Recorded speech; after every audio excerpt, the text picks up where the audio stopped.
오늘 마리아가 가브리엘로부터 임신의 소식을 듣게 됩니다. 잉태할 것이다라고 말을 들었지만 그 잉태가 바로 나타나는 것이 아닙니다. 아마 우리가 임신한 것은 최소한 2개월, 3개월이 지나야지 나타나기 때문에 그 전에 39절에 마리아가 엘리사벳이 임신하였다는 말, 그것을 확인하기 위해서라도 빨리 산골로 달려간 것을 보게 됩니다. 그래서 마리아가 일어나 빨리 산골로 가서 유대 한 동네에 이르러, 마리아는 그 당시 북쪽에 있는 갈릴리 나사렛에 있었고, 그리고 유대 한 동네에 있었던 사람은 바로 엘리사벳, 그의 친척인 엘리사벳을 향하여 가게 된 것을 보게 됩니다. 그래서 마리아가 엘리사벳이 친척이었다라고 하면은 아마도 이 마리아는 이 엘리사벳과 같은 아론 자손과 관계 있는 집안이었다. 친척이었으니까 레위 자손이 아니었으면 또 레위 자손과 관계에서 인척 관계를 가진 다윗의 후손이었다라고 할 수가 있을 것입니다. 그래서 학자들에 따라서는 많이 갈리는데요. 누가복음에 조금 있으면 이제 족보가, 예수님 족보가 나오는데, 이 족보는 마리아의 계보를 따라서 만든 계보다, 또 마태복음의 계보는 요셉의 계보를 따라서 만든 계보다, 이렇게 이야기하는 사람들도 있습니다.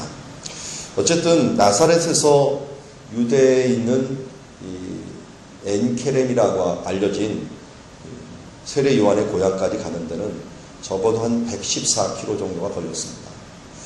오늘 성경 본문에는 일어나 빨리 산골로 갔다 그랬잖아요. 114km 가는 길이 빨리 가봤자 아마 3, 4일, 잡으면 여인이 혼자 강을 2번 건너야 되기 때문에 건너는 그 길을 생각을 한다면 약 일주일가량을 생각을 해야 될 것입니다. 그런데 성경 본문에는 빨리 갔다라고 하는 이야기를 하는 걸 보면 단축해봤자 하루 정도를 단축했겠죠. 어쨌든 빨리 가서 유대의 한 동네에 이르렀다라고 이야기할 수가 있습니다. 자, 그런데 그곳에 어디 갔습니까? 사가랴의 집에 들어가 엘리사벳에게 문안하였다.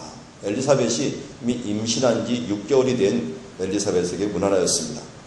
문안하였더니 무슨 일이 발생했냐면, 엘리사벳이 마리아가 문안함을 들으매 아이가 복중에서 뛰노는지라. 자, 아이가, 복중에 있었던 아이는 앞으로 태어날 세례 요한이었죠. 그 세례 요한이 먼저 알아보게 됩니다. 우리는 여기서 꼭 기억해야 될 것은, 복중의 아이도 어떻게 해요? 생각할 수 있고 성령 충만할 수 있다라는 것입니다. 왜냐하면 이 마리아가 오는 것과 특별히 마리아가 품은 예수님이 오시는 것을 이 복중의 아이가 먼저 알았다는 거예요. 그런 면에서 낙태라고 하는 것은 생명을 죽이는 것이다 라고 하는 걸 분명히 알 수 있어요. 왜냐하면 여기 성경 본문에도 보듯이 복중에서부터 깨닫고 알아서 거기서 뛰놀았다라는 것을 보게 됩니다. 그러니까 맨 처음에 어떻게 보면 이 세례 요한이 속에서부터 뛰놀며 성령 충만하자 그것이 어디로 전이가 됩니까? 엘리사벳이 성령의 충만함을 받아. 그 어머니는 몰랐는데 이 아이가 먼저 알면서 어머니가 같이 성령 충만하게 되는 것을 보게 됩니다. 그래서 큰 소리로 불러 이르되 여자 중에 내가 복이 있으며, 우리는 이 장면에서 한 사람의 성령 충만이 한 사람의 성령 충만에서 그치는 것이 아니라 어린아이의 성령 충만이지만 그것이 어머니에게까지 가고, 또 어머니의 성령 충만이 지금 마리아에게까지 가고, 우리 46절에 보면 마리아가 이르되 하면서 마리아도 성령 충만의 그 모습으로 나가는 모습을 보게 됩니다.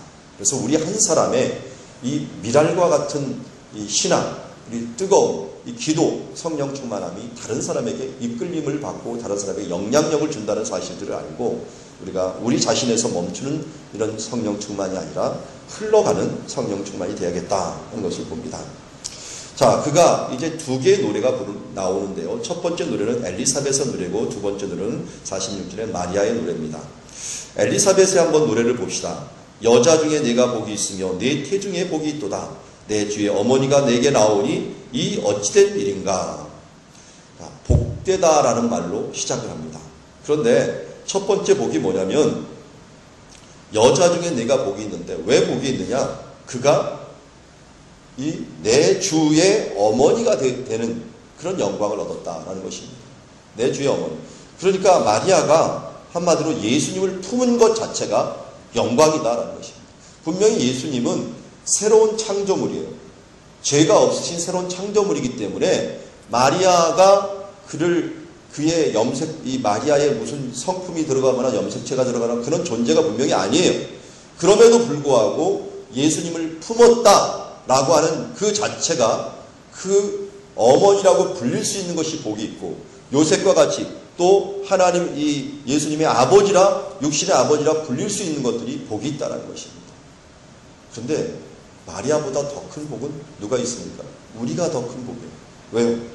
우리는 살아계신 예수님의 영을 우리가 품었던 거예요.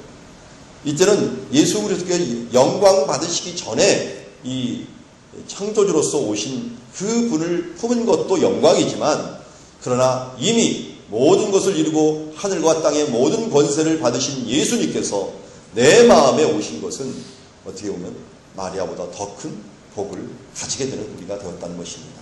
그런 면에서 우리는 예수님을 품은 존재가 가장 복된 존재다라고 하는 사실들을 잊지 말아야 될 것입니다. 그러면서 이야기합니다. 보라, 내 문안하는 소리가 내 귀에 들릴 때 아이가 복중에서 기쁨으로 뛰놀았도다. 주께서 하신 말이 반드시 이루어지리라고 믿는 그 여자에게 복이 있도다. 마리아의 두 번째 큰 복은 무엇이었습니까? 바로 45절의 복이에요.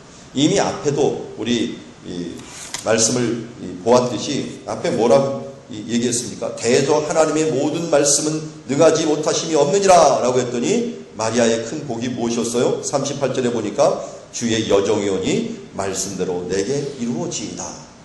주의 여정이오니 말씀대로 내게 이루어지이다 라고 믿는, 주께서 하신 말씀이 반드시 이루어지라고 믿는 그 여자에게 복이 있도다 라고 얘기합니다.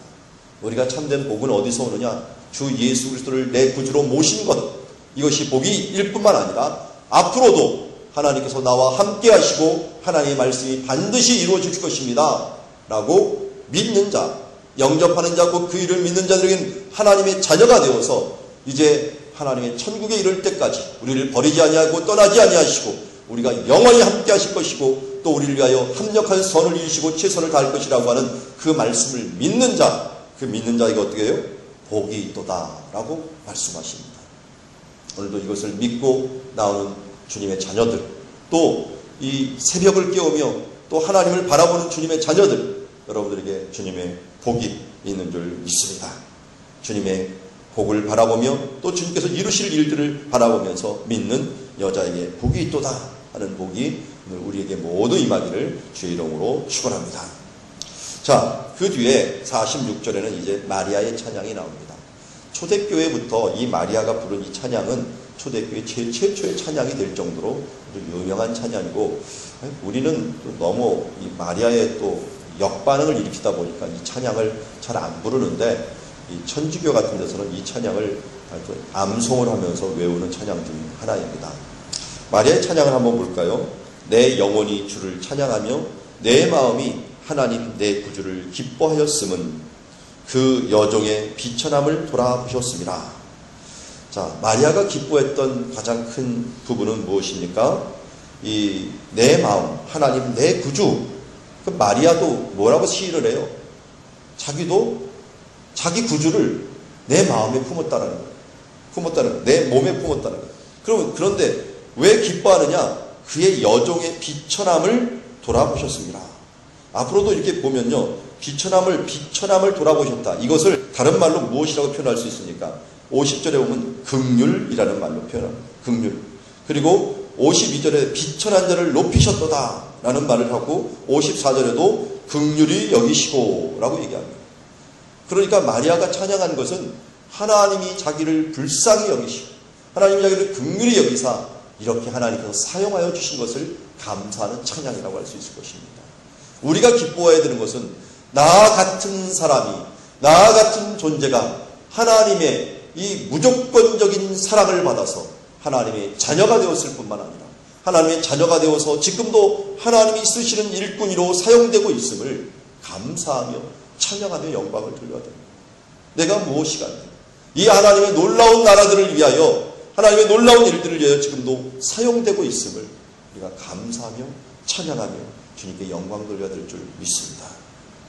보라, 이제부로는 만세의 날을 복이 있다 일거리로다. 49절, 능하신 이가 큰 일을 내게 행하셨으니 그 이름이 거룩하시며 긍휼하심이 두려워하는 자에게 대대로 이르로다. 그래서 긍휼하심이 두려워하는 자, 이 두려워하는 자를 경외하는 자라고 했죠. 하나님을 경외하는 자에게 대대로 이르리로다 라고 말씀합니다. 그의 팔로 힘을 보이사 마음의 생각이 교만한 자를 흩으셨고 권세 있는 자를 그에게 내리치셨으며 비천한 자를 높이셨도다. 이 찬양은요, 사실은 이 사무엘상에 나오는 찬양이에요. 사무엘상 한나의 기도 있죠. 한나가 사무엘상 2장에 이 사무엘을 낳으면서 하나님을 찬양하면서 부른 노래가 바로 이 노래예요. 이 노래. 그러니까 구약에서 하나님께서 연약한 자, 부족한 자, 비천한 자를 돌아보셔서 그들을 통하여 일하시는 하나님. 우리 어제도 보았지만 마리아가 행한 것이 아무것도 없어요. 그의 전후에 그 마리아에 대한 기록과 그리고 마리아가 무엇을 했는지 행위에 대한 부분들은 아무것도 없어요. 하나님은 무조건적으로 그를 선택하여 하나님의 자녀로 삼으셨고 그 이후에 그를 어떻게 했습니까? 이 하나님의 어머니라 불리울 수 있는, 예수 그리스도의 어머니라 불릴 수 있는 영광의 이 육신의 직분을 주셨다는 것입니다. 그러면서 그 이유가 그것은 전적인 하나님의 은혜였다. 하나님의 긍휼이었다. 그러면서 나 같은 비천한 자를 하나님께서 돌아보셨음을 찬양합니다 라고 하면서 하나님께 영광을 돌리는 것을 보게 됩니다. 그러면서 53절에 이렇게 얘기합니다. 하나님은 줄인 자를 좋은 곳으로 배불리셨으며 부자는 빈민으로 보내셨도다. 그 종이 이스라엘을 도우사 긍휼히 여기시고 기억하시며 우리 조상에게 말씀하신 것 같이 아브라함과 그의 손에 영원히 하시리로다 하니, 마리아와 이 시대는요, 신약 성경을 잘 보세요. 식사 때를 한번 잘 보면요, 아침, 점심, 저녁을 3끼를 먹은 때가 아니었어요. 딱 2끼를 먹었어요. 거기에다가 지금 마리아가 누구와 결혼합니까? 요셉과 결혼하려고 해요. 요셉이 여러분 목수의 손을 만져보셨어요? 옛날에 목수하시는 분들 주변에 있어서 만나고 손이 얼마나 뻗친지 몰라. 그 손을 가지고서 그 모든 작업을 하는 그분, 거기에 결혼하려고 한 여인. 그런데 이 다윗의 족속, 특별히 제일 사람들이 민망할 때가 언제입니까? 못 살다가 잘 살면 문제가 됐잖아요. 못 살다가 계속 못 살면 문제가 됐잖아요. 그런데 아주 잘 살다가 명예로운 직분에 있다가 뚝 떨어지면 사람들이 굉장히 비참해지는 느낌을 들어요. 그래서 우리가 뭐예요? 상대적인 비교감과 박탈감으로 사람들이 지금도 힘들어하는 것 아닙니까? 그런데요, 다윗의 후손이었던 요셉, 과거에는 다윗의 후손이었는데 라고 하는 이 영예를 분명히 갖고 있었는데도 불구하고 지금 목수를 행하면서 생활을 연명하고 있는 이 사람들, 이 비천한 사람들을 찾아와 주셔서 그를 줄인 자에게 좋은 것으로 배불리었고 부자를 빈손으로 차라리 보내며 그 이스라엘 도우사 긍휼히 여기시고 기억하여 주셨다라고 하는 이 사실을 찬양하면서 자기와 같이 연약하고 부족하고 이름 없고 과거에는 이 여인들을 사람 취급하지 않고 사람의 명단에도 넣지 않았던 이 여인을 기억하신 하나님을 찬양하면서 주님께 영광을 돌리는 모습을 보게 됩니다. 그러다가 이 석 달쯤 마리아가 돌아갑니다. 이 석 달쯤은 이미 마리아가 임신했다는 소식이 요셉에게 알려졌고 요셉에게 천사가 나타나서 마리아를 데려오라 라고 하는 그 말이 합력하여 지금 하나님의 일들이 이루어질 때 그가 돌아가는 장면을 보게 됩니다. 그 엘리사벳은 아기를 낳고 지금 마리아는 돌아가서 하나님의 놀라운 일들을 이뤄나가는 모습들을 하나님께서 기록하고 계십니다. 오늘 하나님께서 오늘 말씀대로 이 뜻을 이루어 주실 것을 믿고 우리가 주님의 말씀을 품은 자가 복이 있다. 두 번째, 하나님의 성령 충만함을 받은 자 복이 있다. 그리고 나가서 믿는 자가 복이 있다. 하나님 앞에 겸손한 자가 복이 있다는 사실들을 알고 오늘 복 있는 자의 삶을 살아가는 여러분들이 되기를 주의 이름으로 축원합니다.